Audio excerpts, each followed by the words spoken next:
Hello to everyone who is joining.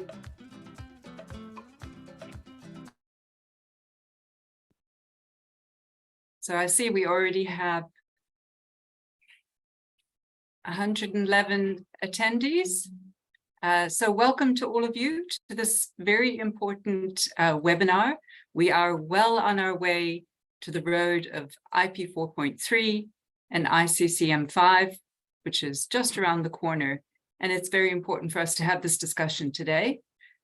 So I'd like to invite Tadesse to welcome you all and introduce you to today's session. I am Andrea Rother. I'm head of the Environmental Health Division at the University of Cape Town, where I'm also a professor.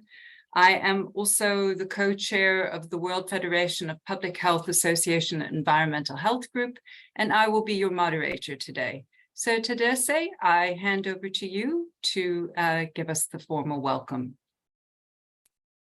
Thank you, Andrea. Thank you very much. Dear colleagues, as SAICM co-chair, I welcome you all. Greetings to you all, and a warm welcome. On behalf of the co-organizers, SAICM, International Trade Union Confederation, and Healthcare Without Harm, welcome to our webinar, SAICM Beyond 2020, the need for a multisectoral approach to protect health and human rights from toxic chemicals and waste. We are delighted to have you here today. SAICM has been a unique platform with its multisectoral and multi-stakeholder nature, and we envisage the Beyond 2020 process and the Beyond 2020 framework to be the same, but with higher ambition, as the chemicals and waste problem is by far greater than what we had and what we had been in 2006 when we get the Dubai Declaration. Recent global commitments have profound implications for SAICM, the strategic approach to international chemicals management. In June 2022, the ILO emphasized safe and healthy working environments. In July 2022, the UN General Assembly affirmed the human rights to clean, healthy, and sustainable environment. In May 2023, the World Health Assembly recognized the impact of chemicals, waste, and pollution on human health. And recently, in August 2023, the African Ministerial Conference on Environment, also called AMCEN, appreciated the ICCM 5 process and issued a resolution for ICCM 5 to respect African priorities.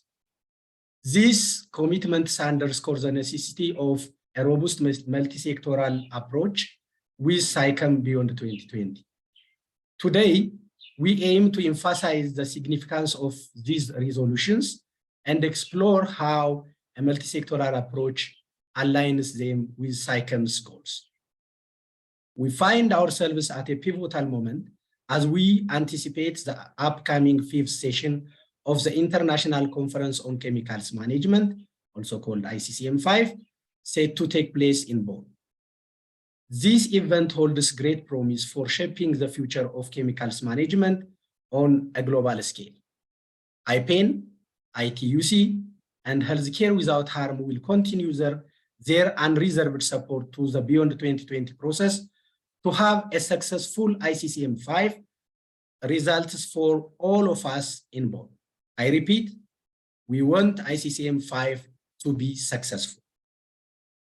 Before we proceed, let me express my gratitude to our distinguished panel of speakers who will guide us through these critical discussions, and I thank you all. So once again, we thank our co-organizers, our panel of speakers, and all of you for joining us. Let's dive into our discussions now. Thank you.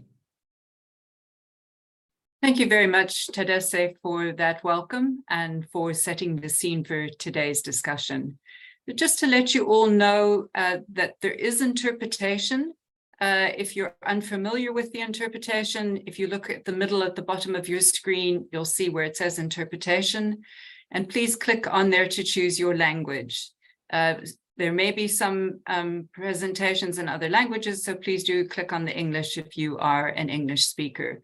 We'll be using the Q&A today and not the chat. And please feel free at any time to post a question that you may have. You can indicate which panel member, discussant, or several if you would like to direct your question to several people. So please feel free to do so. So with no further ado, I'm going to introduce, we will have 6 panel speakers who will be presenting from different sectors and different perspectives. So we will be having from Dr. Marcos Orellana, who, as many of you hopefully are aware, is the UN Special Rapporteur on Toxics and Human Rights since 2020. He's an expert in international law and the law on human rights and the environment, and has extensive experience working with United Nations agencies, governments, and non-governmental organizations on issues related to chemicals, waste, climate change, environmental justice, and human rights. And we were very privileged to recently host him in South Africa. You're most welcome, Marcos. Then our second speaker will be Owen Tudor, who has been elected as the Deputy General Secretary for the International Trade Union Confederation since 2022. He has decades of experience in high-level negotiations on labor rights issues with a particular interest in occupational health and safety, ethical trading, and human rights. Owen, you're most welcome. We will then proceed to Dr. Maria Nira, who is from the World Health Organization, where she's the director of the Department of Public Health and Environment. She's also a physician specializing in endocrinology and metabolic diseases and nutrition, and a public health specialist with many decades. Apologies, we've just had load shedding. Are you still able to hear me? Yes. Yes, we can hear you, and Andrea. Okay, my apologies. I have lost my screen.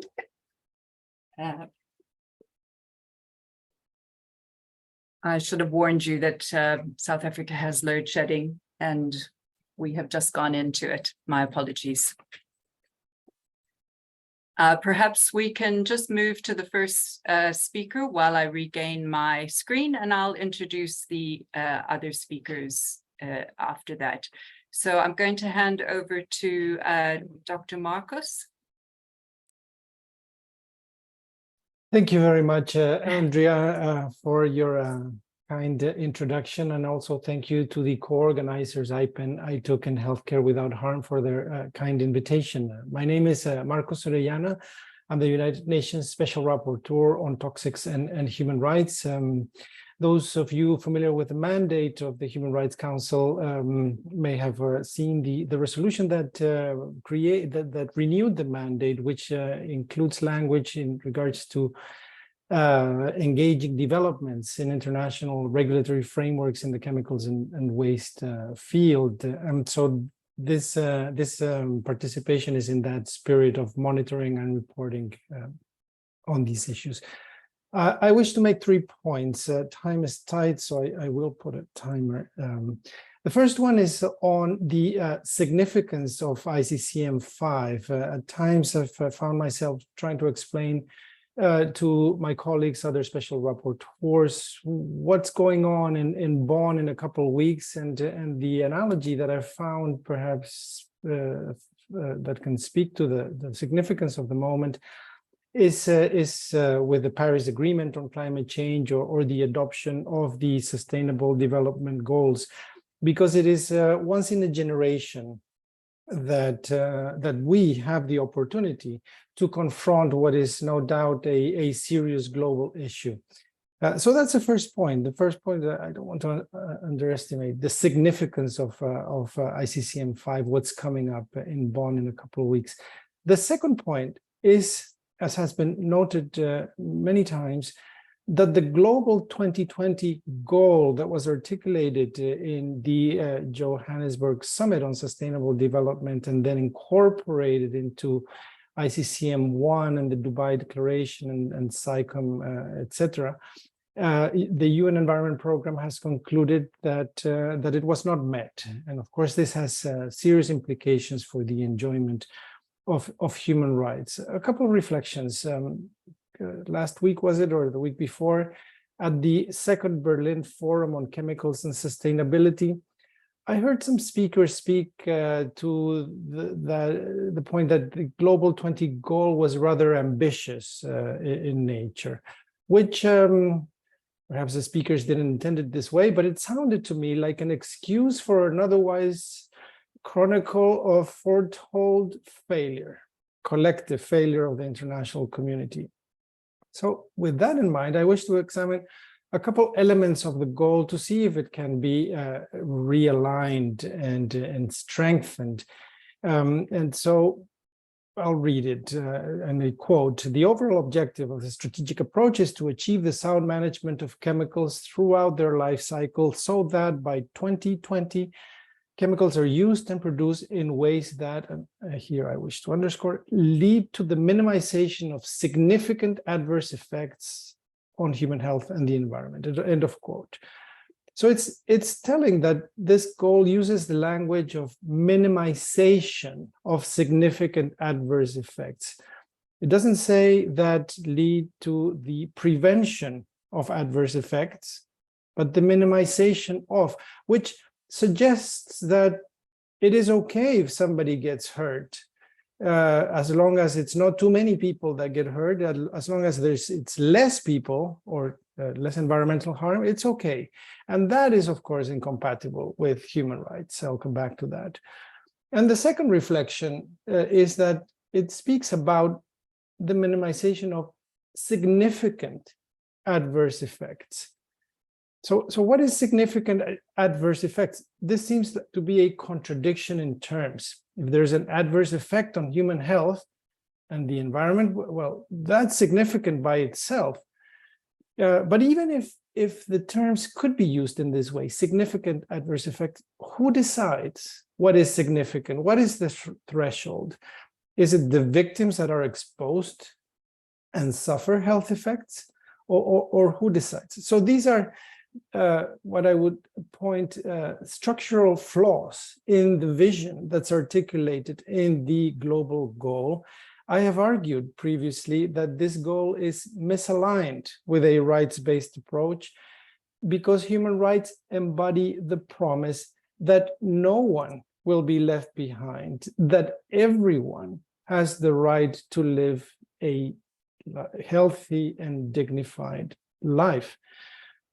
So that leads me to the third point I wish to elaborate in these few minutes that I have, which is what is different today from SAICM 1 back in the day. And Tadesse already mentioned a couple of things here. Well, the one obvious one is that the volumes of production on chemicals and generation of wastes are dramatically different. But I wish to focus on two other points. The first one is that unlike a couple of decades ago, today we have evidence, scientific evidence of how planetary boundaries on chemicals and wastes are being exceeded. And thus science calls for a change in direction. This is not negotiable in the diplomatic sense. This is an imperative. The right to science requires the alignment of regulatory measures with the best available scientific evidence. And here we have scientific evidence speaking about planetary boundaries being exceeded.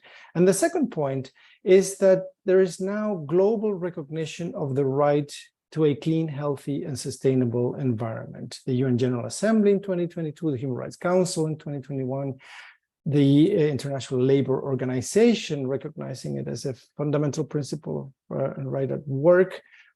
The right to a healthy environment can serve as a yardstick to measure the level of ambition and outcomes. There are 2 points here. One is a symbolic approach. So the vision, the inclusion of the right to a healthy environment, for example, in a high-level declaration. And in this regard, I will argue that SAICM, in fact, should not regress from Dubai, which already expressed a commitment to protecting basic human rights and fundamental freedoms. And symbolism is important, but it's insufficient. And that takes me to a second point, that the substantive elements, the rights-based approach in the design of the post-2020 framework. And here there are a range of issues that could be discussed, from non-discrimination to access to information, including in consumer products, the phasing out of highly hazardous pesticides, including to protect the most vulnerable in society, children, workers, meaningful public participation. I wish to focus for a moment on accountability, because where there are no consequences for the failure to meet targets, then confidence in international policy making simply begins to erode. That is where the human rights field can offer certain insights on how to structure accountability in the design of the post-2020 framework. The Universal Periodic Review that is at the Human Rights Council, where states collectively examine performance of their peers, where states furnish information, the United Nations, the Office of the High Commissioner for Human Rights furnishes information, civil society organizations provide information. There are insights that can be drawn on this fundamental point of accountability. Since I'm almost out of time, I wish to simply conclude by pointing out that not only does the international community have the opportunity to confront what is an unprecedented global toxic emergency facing humanity, we also have new tools. We have the newly recognized right to a healthy environment to guide us in setting up a robust post-2020 framework. Thank you very much for your attention. Happy to take any questions and reactions. Thank you, Marcus. You actually covered very succinctly some very key points for us for our discussions. But I think one of the most key points that you've addressed is this minimization of harm, and always focusing on reducing risk rather than totally eliminating it. So thank you for that. There is one question in the Q&A. I think in many ways it will be for all the speakers, but would you perhaps like to have a look at it? So given all the scientific data and evidence you have on chemicals and how they impact on human health and the environment, what is your position and what are your plans on how to influence governments so that they adjust their policies and regulations? And what power do your organizations have over governments? It's quite a detailed question. I'm not sure if you'd like to just make a few comments on that. Thank you, Andrea. I'd make 2 points. One is that there is significant evidence on the issue of planetary boundaries. But at the same time, there are various areas where there is insufficient information, and this points to the issue of risk that, Andrea, you highlighted in your reaction as well. It is often the case that industry argues that hazard is irrelevant because what matters is risk. It's the pathways where people or the environment can be exposed.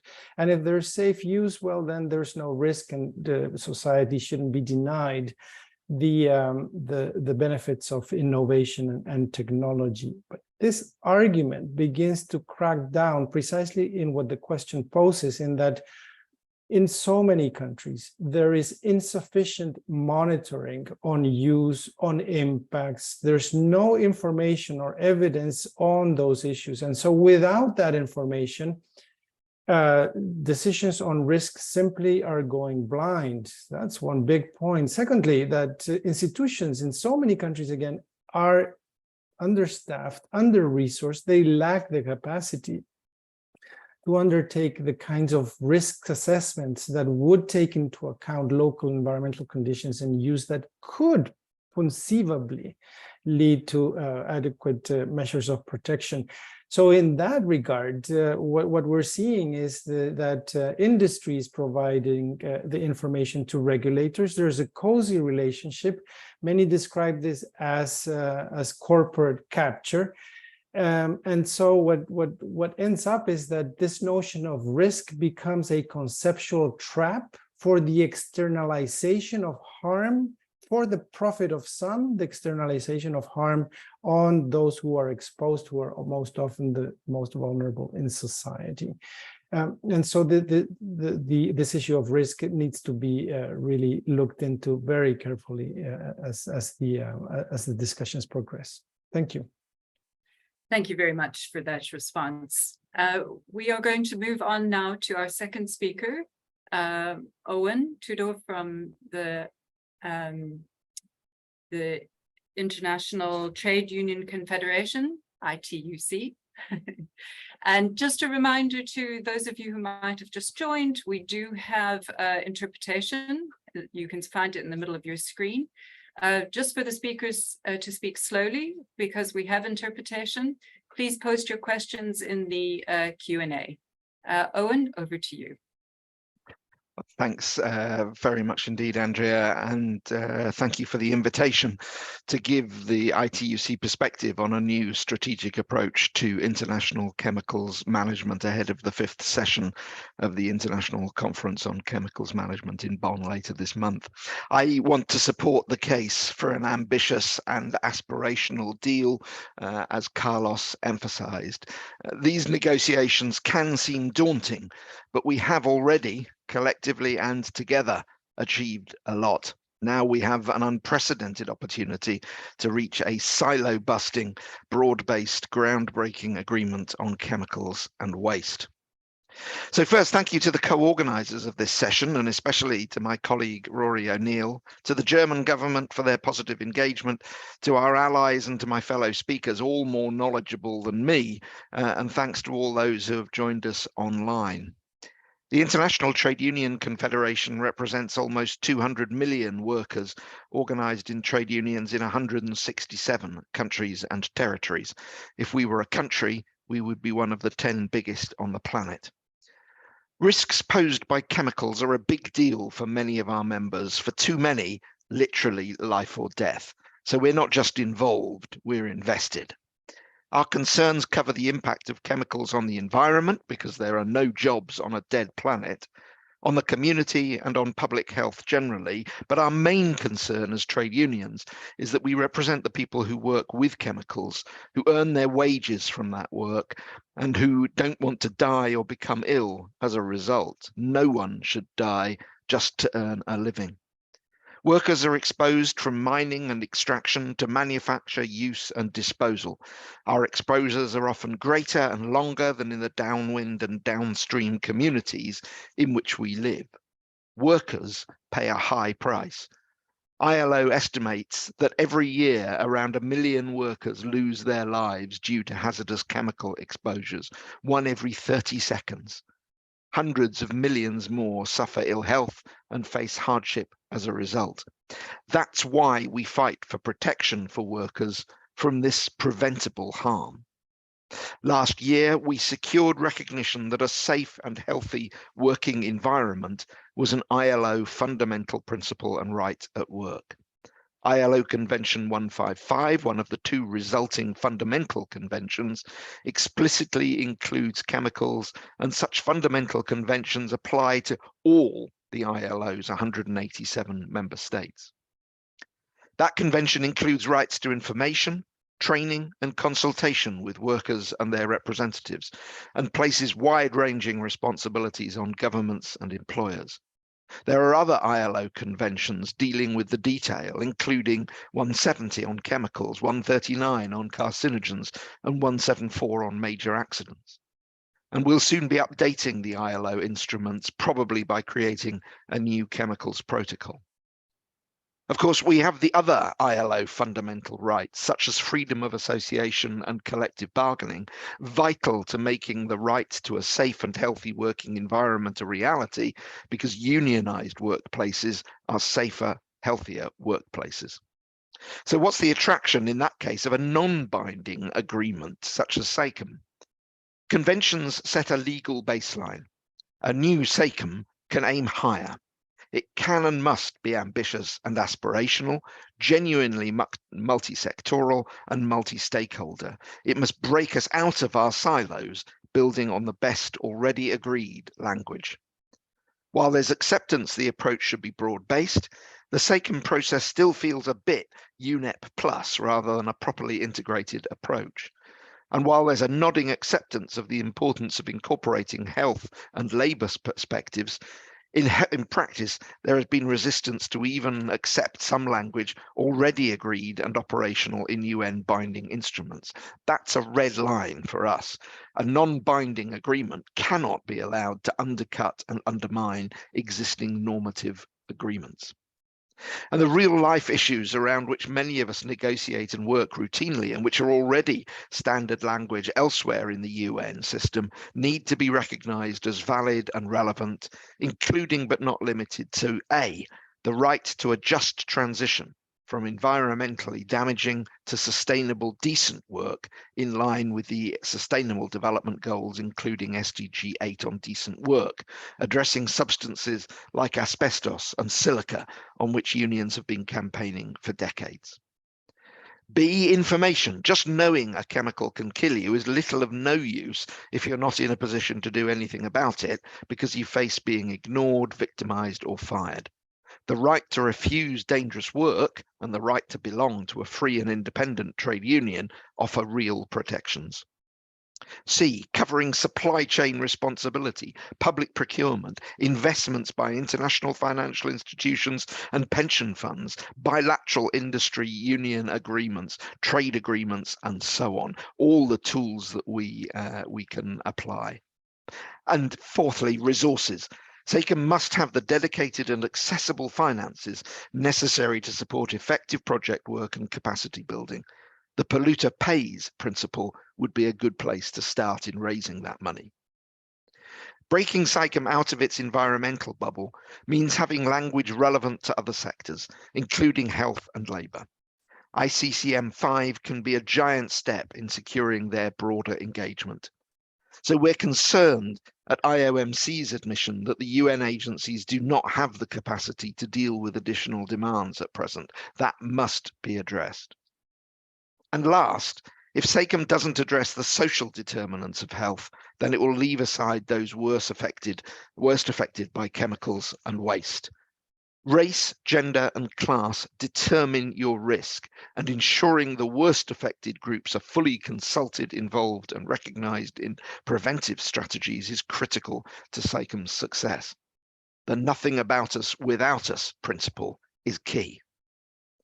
As the clock runs down, and not just on my contribution, the biggest challenge, of course, is agreeing anything, and this requires effective leadership. SAICM as a non-binding agreement can only have relevance if it is aspirational and ambitious, reflecting and going significantly beyond the labour, health and environmental rights and duties already enshrined in existing agreed language. At the moment, there's a large gap between the rhetoric and the reality. The agreement reached in Bonn cannot be allowed to set a lowest common denominator, and I agree especially with Carlos on that point. That means not confusing consensus with unanimity. Done right, it's unlikely anyone will get everything they want, but everyone will get something worthwhile. Thanks for listening. Thank you, Owen. A very succinct, and you covered so many issues that were so important, and I really hope that people have taken note of all the principles that you've highlighted, and principles that we all need to take into account as we head into IP 4.3 and SAICM 5. We almost need to have some note cards just on those principles. But one of the key ones I think you talked about is this issue of the right to know is really not enough, that people need to have the right to refuse. But to have the right to refuse, you also need to have the right to comprehend. So do people actually understand the information that they're being exposed to or given in order to refuse? So thank you very much. I will now let us go on to our next speaker, and I welcome those of you who've just joined. We now are at 194. Please do note that we do have interpretation. Please use the Q&A. We will either reply verbally to those or we'll give you written responses. So Maria, I think my power went out as I was introducing you, but I will now hand the mic over to you and I'll allow you to introduce yourself if people really don't know who you are. So you're welcome and thank you for taking the time. Thank you so much. And I think you have been an excellent moderator. I think you introduced me very well. And I greet you all from duty travel where I am. But I thought it would be very important to join you today. Several reflections. As you know, from WHO point of view, we are very happy and very proud to share with you the good news that during the World Health Assembly, this new resolution was approved. It's very important because bringing the health sector, convince, engage, making sure that the health sector feels that there is a role for them in this management of chemicals and handling waste, which was very much the request of the resolution as well. This engagement, commitment, and understanding about their role is fundamental. And I think this can be a very important contribution to SAICM and all of those environmental contributions. I very much agree with the presentation by ILO colleague on the importance of going outside the bubble of the environment and create this language of intersectoriality, but a real one where the ministries of health will recognize what is the role, how to implement the role. And that's why it was so important to have this discussion at the World Health Assembly. We need to thank Peru and who sponsored the resolution and very strongly was pushing for having an agreement, bringing many other, more than 40 countries to co-sponsor to strongly describe what it will be their role. And I will just react on one of the points that was made by the human rights approach. I fully agree on the importance of the human rights. I fully agree on the importance of bringing as well the occupational, the workers' health argument. I think when we mention the word ambitious, when I hear people saying this is very ambitious, I feel very frustrated because I don't think it's ambitious at all. I think on this type of issues, we are talking about millions of deaths. We are talking about creating the working conditions that are very dangerous for our workers. We are talking about ill health for many people around the world. And how can we say that this is ambitious?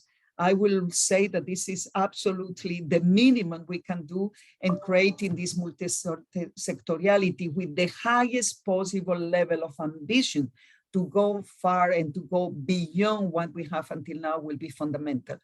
In the resolution, the role of instruments like SAICM was very highly recognized.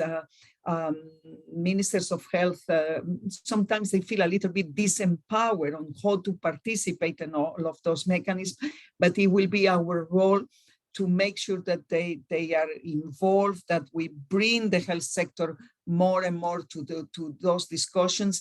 And hopefully we need as well the resources that will make possible this engagement and participation to fight for the health argument at the SAICM and beyond.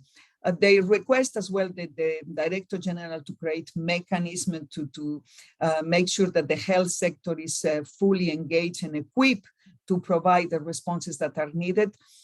In this case, again, the resources are very much lacking for engaging the health sector and making sure that there will be feeling a full partner of this discussion and achieving results. I have a suggestion for all of you, for all of us. I think we need to start to use less the acronyms. I think SAICM means a lot for us, but maybe not for the people we need to convince that. So maybe sometimes describing what the acronyms are capturing is very important. And second, I think we need to maybe create some critical bullet points and messages that we can all as a community of multisectorial partners, start to use with the same language. And of course, describing the millions of deaths, the millions of ill health lost, the millions of working conditions that people, it's a question of human rights as well.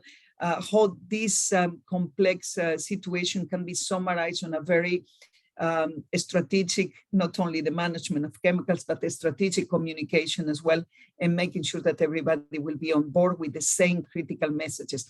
I think we need to associate ourselves and not to disperse, and that might maybe help us as well to raise funds that are so critically important at the moment to go for this non-ambitious but normal mission that we all have in front of us. Once again, thanking you very much for giving the floor to the health community, the health professionals, and creating this environment where when we talk about chemicals management, we think very seriously about how this is affecting the health of the people. And this can be the motivation to go far beyond and having a SAICM, a new one that will be responding to all of those challenges with the normal ambition that public health problem will require. Thank you very much. Over to you, moderator. Thank you very much, Maria, for your thoughts and inputs. And as you were describing and discussing about how important it is to perhaps have bullet points of messages that are similar for everyone to share in the different sectors, I could just see that there's going to be these opportunities for creating note cards for us to go around with for the different sectors. And I think it's really important, this even Owen had raised this issue of breaking the bubble, breaking the silos between the different sectors. And I think that's very important. There is one question that I'd like to present to you that has been from Madagascar, asking about the seriousness of the harmful effects of chemicals. And in your opinion, what would be appropriate approaches to involve member states to be committed and being responsible for the harmful effects and seriousness of these chemicals? It's quite a broad question, but perhaps you have a few thoughts. Well, I think what this person from Madagascar is trying to say is that how can it be possible that if we have a problem representing an incredible magnitude in terms of effects, negative effects on our health, how can it be possible that we are not reacting at the level that this magnitude of the problem will require? And I think the answer is, you're right. I mean, we need to elevate that. And maybe we are repeating very often the seriousness of the problem caused by exposure to certain chemicals. We are repeating very often that some pesticides can be the way that people use for committing suicide. And we are repeating very much the importance of, at large, the environmental risk factors for our health. And this is a moment where we need to raise that in front of the COP and climate change, in front of the challenge that air pollution is representing for all of us. And of course, this massive problem caused by the chemicals of public health concern, that we can avoid millions of deaths and definitely disabilities, and of course, ill health that the people is suffering now on a daily basis, and the health system is paying. So this is another consideration, that we think that the resources are not there. The resources are not there, but we are already paying the cost of not maybe addressing this problem on a more ambitious way. Yes. Thank you for that and for that response. Yeah, the hidden cost is often an issue that we don't take into account. So thank you for that. I'm now going to move on to our next speaker. To Anita Breyer, who is the president of the 5th session of the International Conference of Chemicals Management. And as Maria has challenged us to move away from acronyms, I will now try and have the full name. She has a PhD in economics and has served in many roles in the Federal Ministry for the Environment, Nature Conservation, Nuclear Safety, and Consumer Protection in Germany. So many hats in one department. since 1990. Since 2020, she's been the Director General for, again, multiple units within the German ministry. Anita, over to you for your thoughts. Yes, thank you very much. Thank you, Tadesse. Thank you, Andrea, for having me. Ladies and gentlemen, first, I would like to express my gratitude for the privilege of briefing you at this webinar jointly organized by IPEN, ITUC, and Healthcare Without Harm.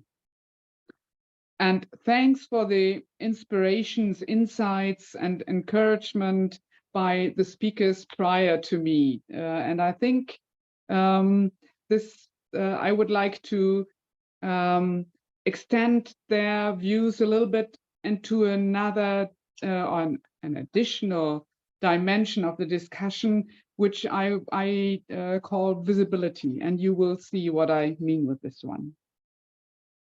The upcoming 5th International Conference on Chemicals Management, or ICCM 5, and with the acronyms, I like to use 5th World Chemical Conference, so to make it understandable. So this conference comes at a pivotal time where pollution is recognized as one of the top 3 ecological threats of life on Earth, along with the climate crisis and biodiversity loss. A significant part of the pollution of humans and the environment is caused by the irresponsible or improper handling of chemicals and waste. The conference, jointly organized by UNEP and the government of Germany, is scheduled from September 25th to 29th at the World Conference Center in the city of Bonn, here at my hometown. It will mark an unprecedented gathering of high-level policymakers, intergovernmental organizations, civil society, including youth groups, industry actors, and experts from across all sectors, from labor, health, agriculture, industry, environment, and nature conservation, and science. Together, we aim to lay the political groundwork for ambitious commitments that tackle the far-reaching impact of chemicals and waste amidst the complexities of our present moment. The crucial element for this political groundwork is to create visibility for the importance of sustainable management of chemicals and waste. To my understanding, raising visibility implies 2 separate aspects, which we should keep in mind. First aspect, we have to clearly name the consequences of bad chemical management, the damages to human health, the violations of labor rights, the damages to our environment, our air, our water, our soils, our biodiversity. All these being violations of fundamental human rights. Marcus and Owen really pointed out that very strongly. However, since often these effects of chemicals only materialize after a long time of exposure or are even difficult to prove, this threat to humans and the environment often lacks visibility. So thanks for raising our understanding of this and raising the visibility of this. But there's a second effect, a second aspect to the question of visibility. And that is that all sectors across our societies need to understand their respective responsibilities for creating a chemical safe world. It is not an issue of specialists, chemists in a laboratory, or the chemical industry as such. No, action is needed virtually of everyone. Not only chemical industry, but also downstream industry, producers, employers, agriculture, mining, and of course, governments who need to create sufficient regulation and implement it. These responsibilities need to be understood by all sectors and their respective political structures. And I just want to highlight to you, probably me being very close to the political system, to how politics run. Much too often we get general support for our vision of a chemical safe world. But too few actors understand or feel it is their obligation. It is everybody's obligation to act and to contribute their share in reducing our chemical footprint. We will never get there unless everyone is doing it. So here again, we need better visibility. It is not only with respect to the effects, but it is with respect to the responsibilities of everyone. Who has to act, who has to change things, and what do they have to change? And I think here we still have to work heavily in order to make all those beyond our small, I say, chemical bubble, to understand that this addresses to them directly. On September 28th and 29th, we convene a high-level segment with a view to mobilizing international political commitment to the chemicals and waste agenda. The conference's thematic roundtables will provide a platform for dialogues among stakeholders, crucially addressing the ways and means of how to concretely implement the new framework instrument, aiming thereby to create visibility, to create awareness, and to create responsibilities amongst all sectors at this high political level. Ladies and gentlemen, with just about 1 week left until we meet here in Bonn, time is indeed of essence. Our collective dedication has brought us far, yet our work on the framework instrument remains unfinished so far. Many of you, I know, are directly or indirectly involved in the process. Hence, you know that in Bonn, we have very limited time to find common language in a lot of fields where the various stakeholders, of course, do not share identical views on the level of each and every ambition and priority. And all this we have to do in a setting that will all finally remind us of something like a speed dating. So let me take this opportunity to call on you for your constructive collaboration and willingness to find a common ground, solutions for our new framework. We will convene in Bonn to complete this task, uniting our expertise and vision. I'm convinced that our combined efforts will land with a global framework that addresses the pollution pillar of the triple planetary crisis, and thereby calling on the responsibilities of high-level political actors and stakeholders to act now and with determination. The time to ignore the task or referring it to someone else is over. Let's make it visible. That's my plea, and I hope for Bonn. And thank you very much for your attention and your effortless sharing this process and supporting us and making us move and make everyone move in the direction of getting a good agreement here in Bonn. Thank you. Thank you very much, Anita, for those valid points that you've raised, and particularly the point of visibility of effects and visibility of responsibilities.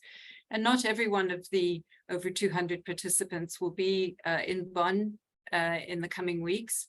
So it's an important message for everyone having a role about visibility, and particularly when I think of low and middle income countries, when we always say that there's a lack of political will when it comes to chemicals and waste management. So I think that's a very important message, and I hope many participants will play their role in visibility, even if they're not going to be in Bonn. have, there are a few questions for you. So I'll give you one quick one and I'll let you answer the rest when I hand over to Jacqueline. So let's see. What is your position on the contentious exportation of banned chemicals and pesticides to the global south? This is a message that keeps coming through, and wanting to know the kind of role that SAICM can play. Is SAICM a good platform for impacts on chemicals and waste and human rights, and perhaps looking at this double standards issue? It's a lot of issues, but maybe just a thought, Anita. Yes, thank you. Well, I assume you all know that we do have that on our agenda. The African group handed in CRP, a resolution, a draft resolution with respect to highly hazardous pesticides.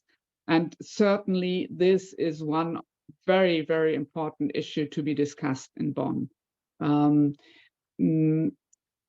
As you know, I'm speaking here to you as the president of the process. And one of my tasks as a president is to lead us all to a successful agreement and trying to find common ground. If my colleague would be here to present you the German position, then of course the answer would be more explicit on that. But so at this point, I'm taking this very seriously, knowing very well how many problems we do have with that issue, with workers working with pesticides not being protected and all this. But as I said, it's my task here in Bonn to come with everyone, listen to everyone, trying to find a good, and I use it again, the ambitious solution, which I fully follow, Maria. If you look at it from a good viewpoint, it's just the normal thing that it's just the elementary basic protection that we want, and calling that ambitious, yeah, good thought from Maria. Thank you so far. Thank you. Thanks for those thoughts and response. We're going to move on now to our fifth speaker. So to Jacqueline Alvarez, who is Chief of the UNEP Chemicals and Health Branch, a chemist by training. She's worked nationally, regionally, and internationally for more than 25 years on issues related to chemicals and waste, as well as the multilateral environmental agreements, and on policy implementation and chemical-related issues. Jacqueline, over to you for your thoughts. Yes, thank you. Thank you very much to you, Andrea, for moderating this session, but also for the organizing. And I have been listening extremely careful to the previous speakers. And I have a presentation, but I am not going to show it, if that's okay. And what I am suggesting and asking you is to visualize yourself with a camera and to try to think how we use the camera in the zooming in and in the zooming out. So the big picture and the small things that we really need to take care and consider when we are talking about this agenda. And I think that the people present here, all the people that will be discussing and negotiating in 2 weeks' time, we all share the same objective. And that objective is to have a safe and sustainable future. Fighting for the health argument, completely agree. Fighting for the environment argument, completely agree. Fighting for the workers' right, completely agree. Or for the human rights approach, completely agree. Many, many ingredients in all of the reflections that we are having. We have been seeing over the past years that different international organizations are moving forward in this arena. We have the General Assembly resolution that you heard from Marcos and that you have been hearing all along. We have the WHA resolution that you heard from Maria, but also ILO. There's a lot of efforts moving in. So zooming a little in, not a lot, I would like to maybe bring to your attention also the Escazú Agreement. And I don't know how many of you know what it is about, but the Escazú Agreement was signed in Costa Rica in 2018, and it is really talking about access of information, public participation, justice for Latin America and the Caribbean. And it includes environment, but it also includes public participation in decision-making, justice, health, and environmental sustainable future for the next generations. Why I am bringing this in? Because in reality, we have the opportunity in front of us, and we are not talking about SAICM or an MEA. What we are talking is about this new enabling framework, this really new instrument that we are building on the SAICM strengths, but also on the knowledge that we have gathered through the years because of the different actors' work. We are also using what we have learned, the flaws that the system has had. And the idea here in 2 weeks' time is to really go for that, for something. And maybe I should not be using the word ambitious because Maria made me reflect about that very much. But what I would like is for us to think consciously about what we want to achieve.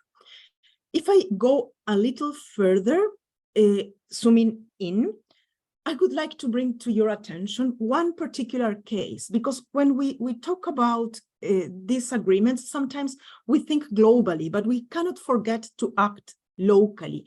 And the example I will bring you is in my own country, my country of birth. It is of a person, an alchemist, that, and you know, the alchemists believe in certain things. One is the use of mercury for turning it into gold. So he was very obsessed with that, and he ingested mercury, around 200 milligrams. So he went to, of course, the hospital to be taken care of. People knew what was exactly happening to him, but there was a paralysis. The system was paralyzed in really taking account of what was happening to him. And in a way, he was not receiving the treatment that he should have been receiving. It's a failure of the system, it's a failure of knowledge, it's a failure in coordination. At this moment, it's a life that has been lost. Why I am bringing this to your attention? Because this is a very simple case where we knew all the things. We know all the effects in the human body. We know the way to treat it. We knew what was causing all the problems, but chemicals and waste are invisible, you know, and sometimes we don't really foresee the risks or the hazards that they have, the inner complications that they will bring in the long run. So the situations where we are extremely aware of the cause, we are sometimes unable to act. And we are unable to act in places that conditions exist. Imagine how this can be extrapolated in the broader sense. And this was not an issue of environment causing problems. It was an issue of it was not even a suicide. It was a belief of the person. We talk about justice, we talk about decision-making, we talk about broader implications of the sound management of chemicals and waste, or of the safe and sustainable future that we want. And many times we are really not looking into what matters in this regard. So thinking a little more about this and this this incident that happened, we need to be reminded that in a way the consequences of not having multisectoral coordination or approaches, or maybe even standard operating procedures that are key for us in the workplace, means that we are unable to solve solutions.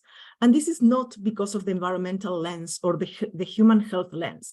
This is because of those things that we have been over the years not being able to solve.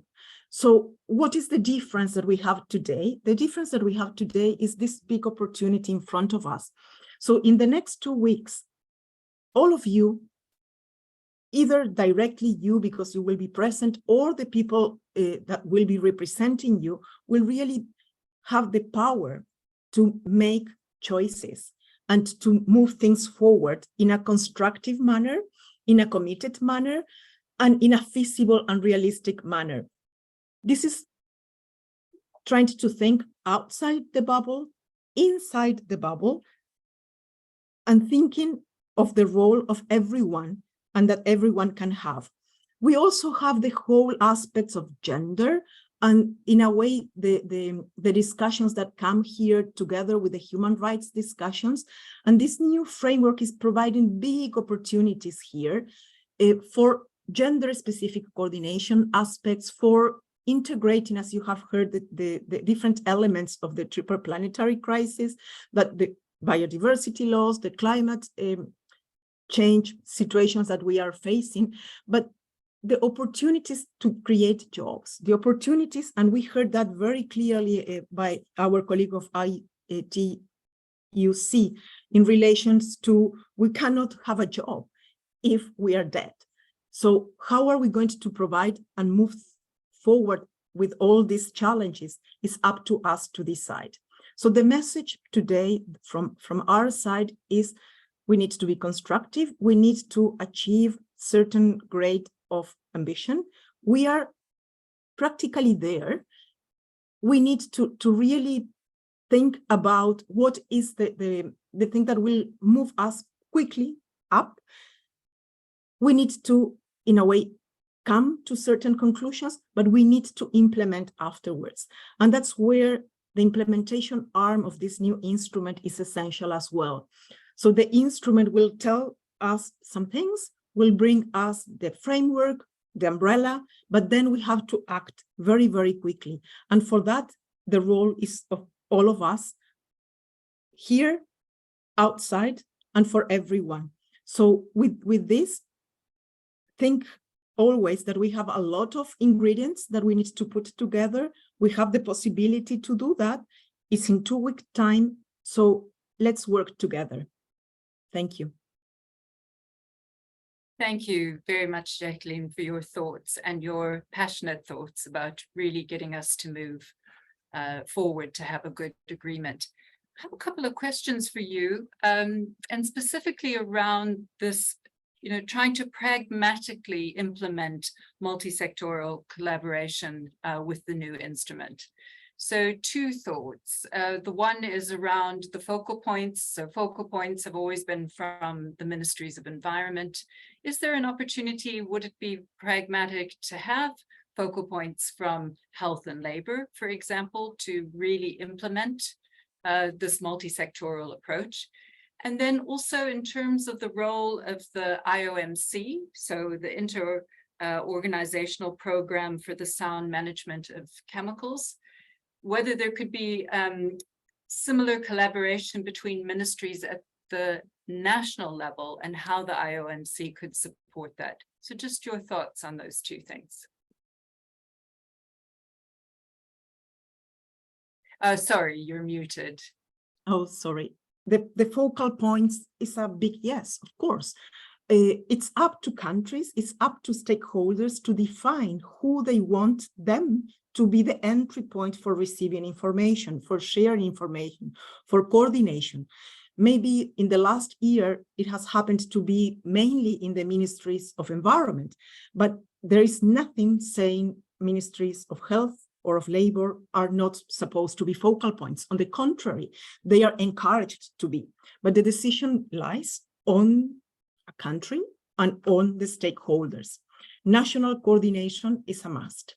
And this example that I tried to bring to you in relation to what happened to this person that died because of mercury poison is one of those examples where the lack of coordination is very critical. And it is not only coming together when a problem arises, it's coming together to find solutions before things start to happen.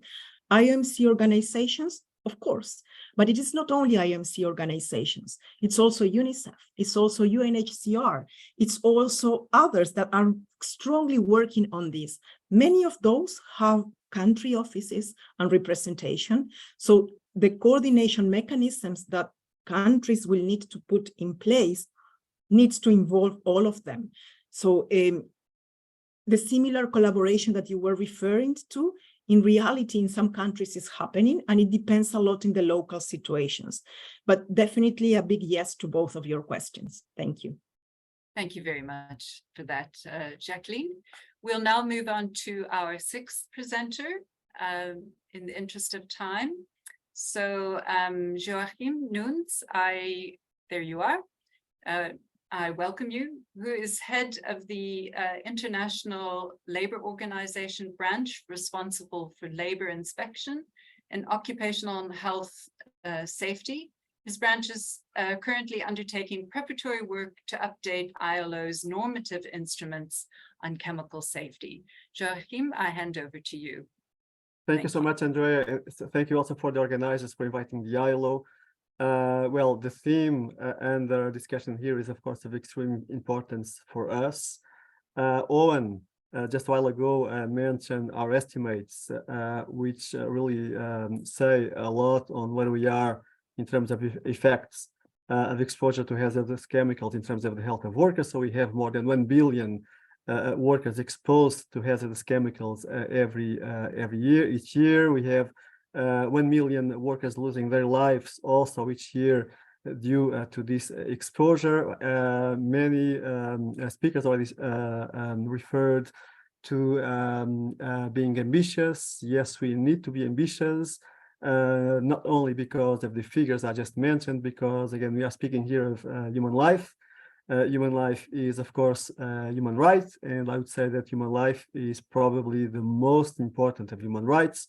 It was mentioned here that if we are there, we cannot have a job.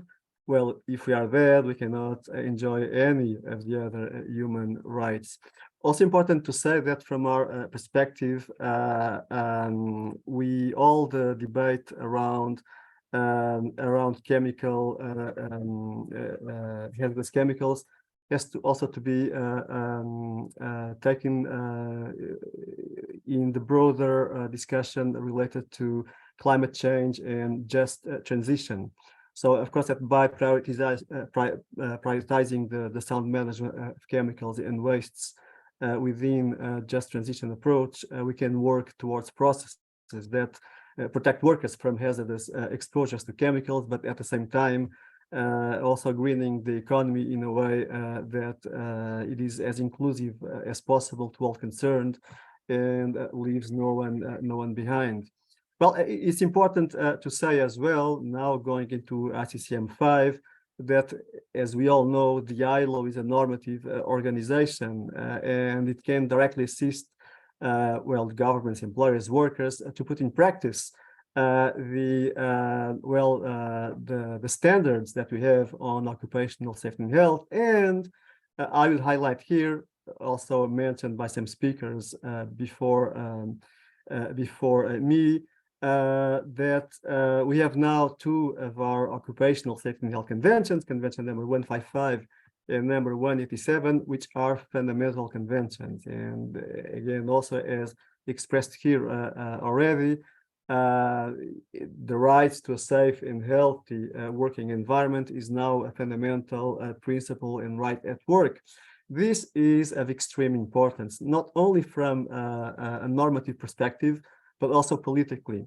And let me just highlight here why, in practical terms, it's important to associate these 2 conventions. Well, of course, other ILO standards on occupational safety and health as well, but I would say specifically these 2, or especially these 2, because they, by the fact of being fundamental conventions, the principles contained in the standards, they apply to all ILO members. And this is quite relevant. Why? Because you will find on these conventions not only references to the obligations of governments in collaboration with social partners to establish national policies that, of course, on occupational safety and health that of course should also contain all that relates to exposure to chemical hazards, but also it contains very precise obligations for employers at the workplace level. And even more than that, you'll find very specific provisions, for example, on the need for countries or governments to determine chemical substances or agents that should be forbidden to be used in workplaces or subject to authorizations by the appropriate national authorities. So again, I think that, and I hope that now moving towards the final version of the text to be adopted in Bonn in a couple of weeks, reference to this new fundamental right and reference to these two ILO conventions can be really ensured, because again, this has a this brings a practical difference to the not only to the text to be agreed, but also, of course, to the implementation. Let me just make just a couple of other references. It was already mentioned here as well that, well, we have in our plans to complement a normative framework on chemical hazards. Again, we do have a specific convention on chemical hazards. It's convention number 170, but there is a need now to update, to complement it, and this is a process that will be ongoing in hopefully in the very near future.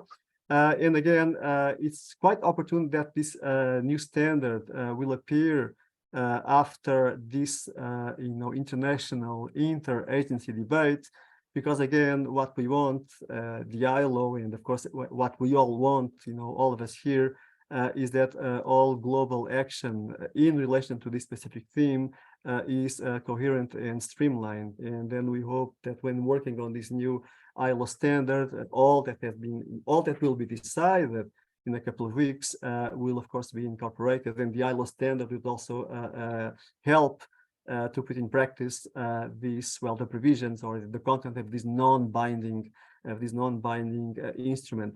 Also, just before I finish, just to say that we are also working towards the adoption, hopefully in November this year, of a new ILO global strategy and action plan on occupational safety and health. And there is a specific provision there as well for a roadmap for implementation of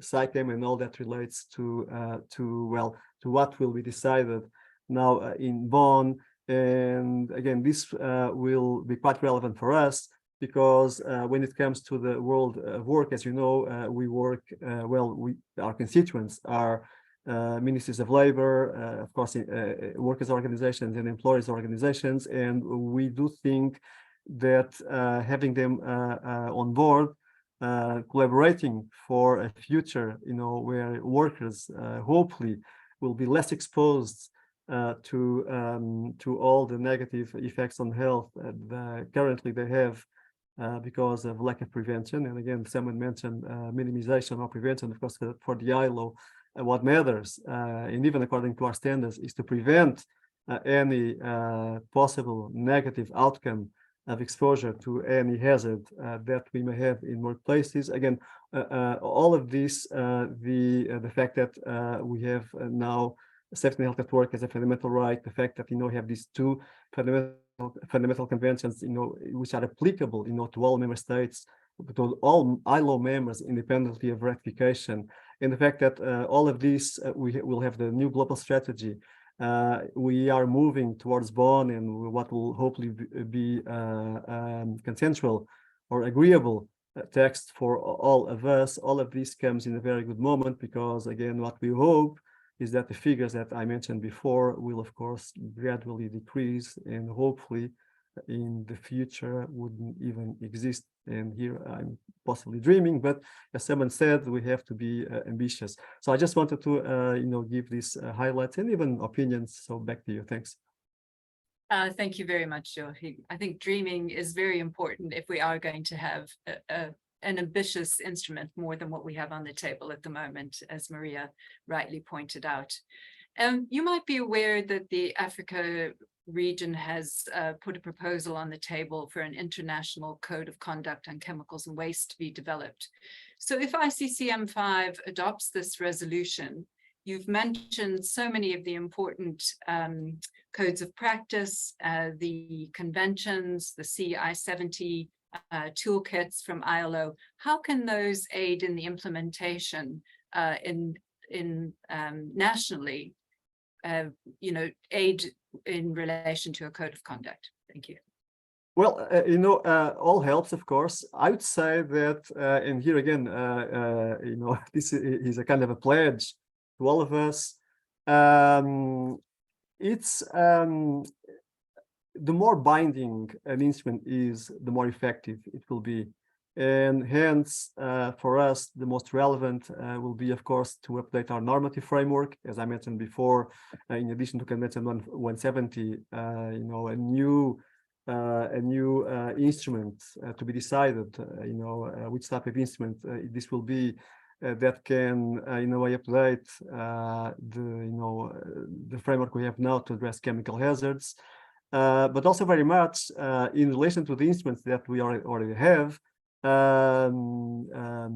working with us to promote ratification. Because again, when I mentioned Convention number 170, when a convention, an ILO convention, is ratified by a member state, of course it becomes binding, and the member state will be will have the obligation to adapt national law, to adapt national practice to the content of this standard. Of course, that the standard is not, as detailed as it could be. I mean, being a binding international treaty, and it's there that all sorts of guidelines, codes of practice are, of course, helpful.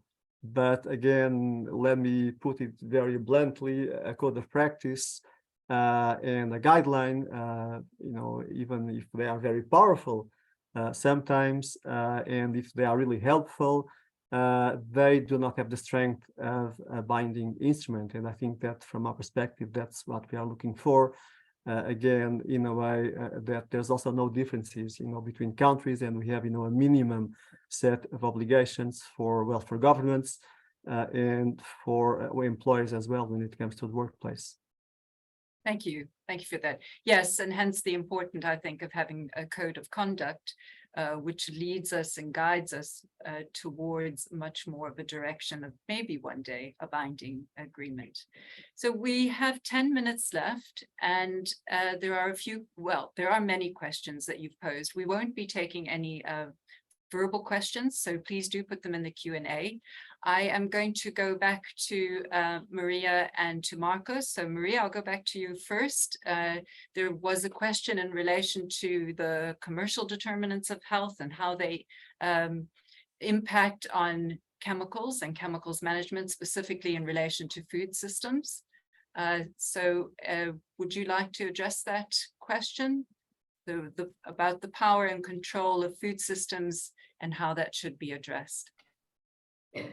Thank you. Thank you very much for this question. Yes, definitely is very much related to the commercial determinants of health.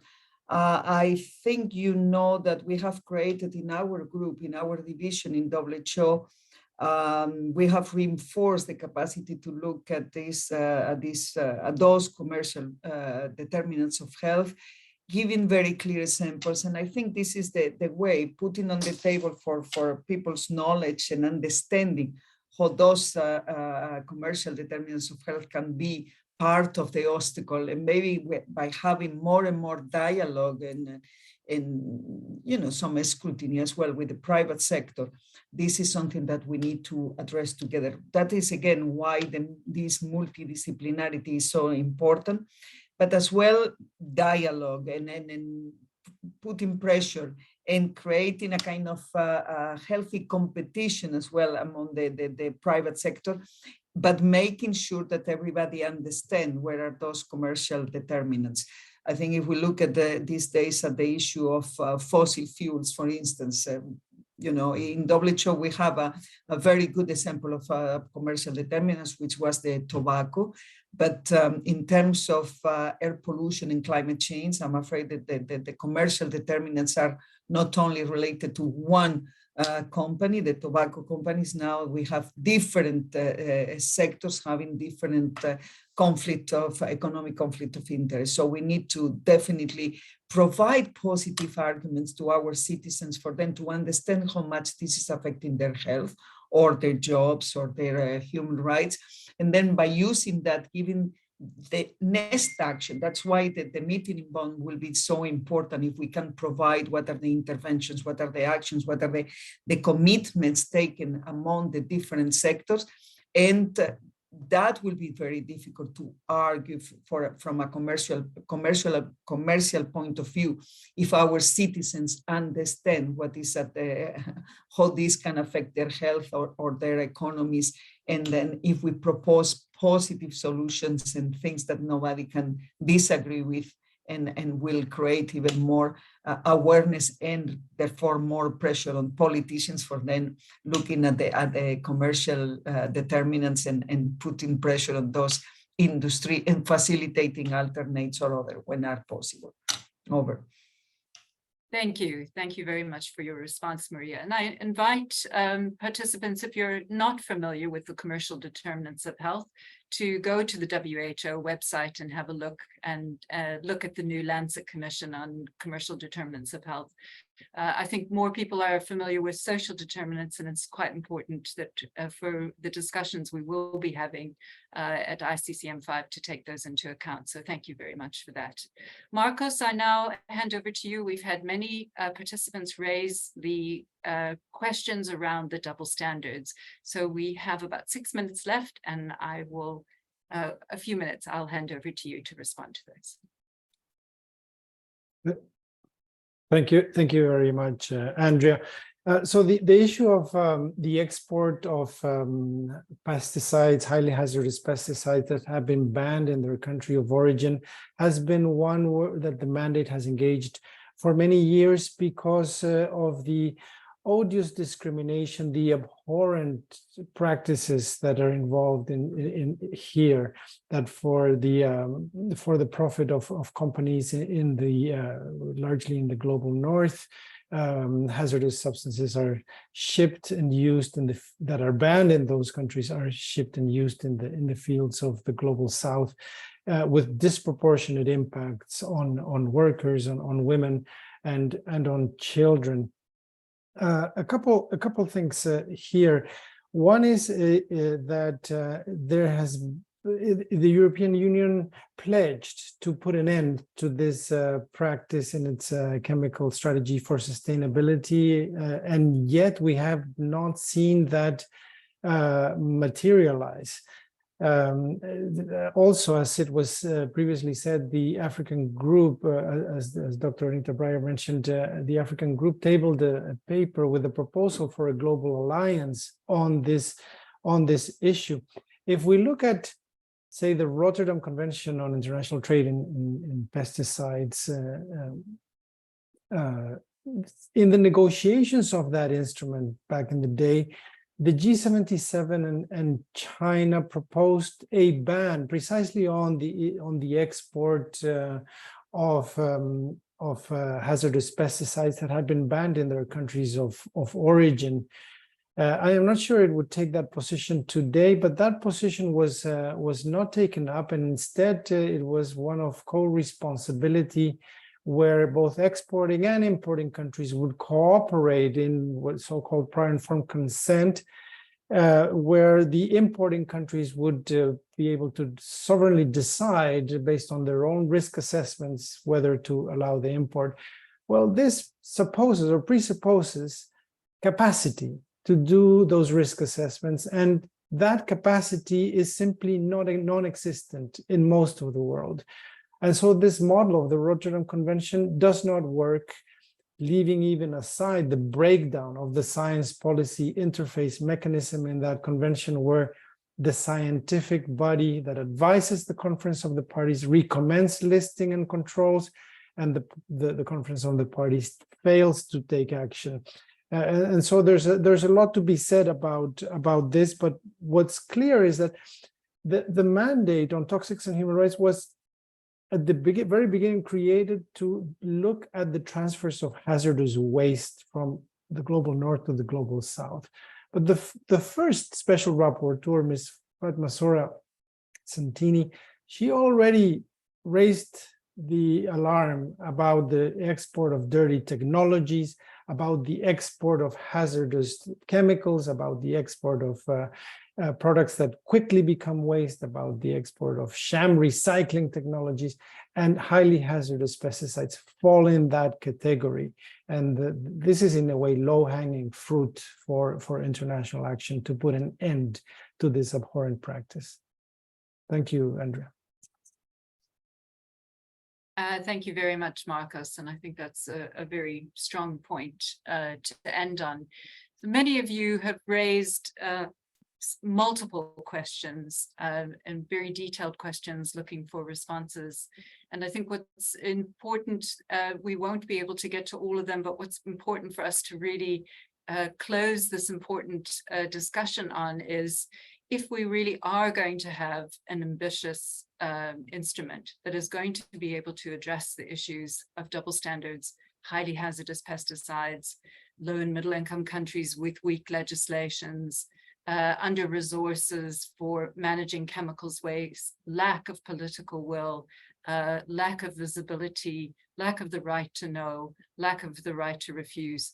We need to have multisectoral collaboration. And how can that happen? And really it becomes a reflection on each of us individually in our own sectors and our own institutions. And how are we making sure that we are actually promoting this multisectoral collaboration?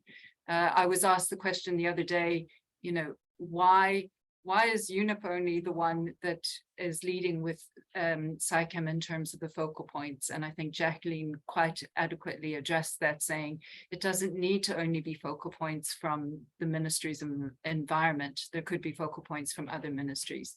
So we need to really promote this collaboration within our own sectors and our own countries and come with those hats on when we come, for those of us that will be in Bonn. So I'd like to thank very much the Healthcare Without Harm, ITUC and IPEN for organizing this very important webinar. And just by the illustration of the amount of people who've attended and the amount of questions that you've asked, this is a conversation that we need to continue. And perhaps we really do need to have note cards and talking points of how to effectively do multisectoral collaboration. So thank you again to all the presenters and to the speakers for their very important points that they've raised. And I hope that the food for thought will resonate with you when you go to Bonn, for those of you that are going to Bonn, or for those of you who are continuing within your work in your sectors. So I invite all the presenters to put their videos back on. Thank you very much. Thank you to the organizers. And I wish everyone a good morning, a good day, or a good evening, wherever you are. And let us all move forward in trying to promote multisectoral collaboration in really for the sound management of chemicals and waste. Bye to everyone. Bye.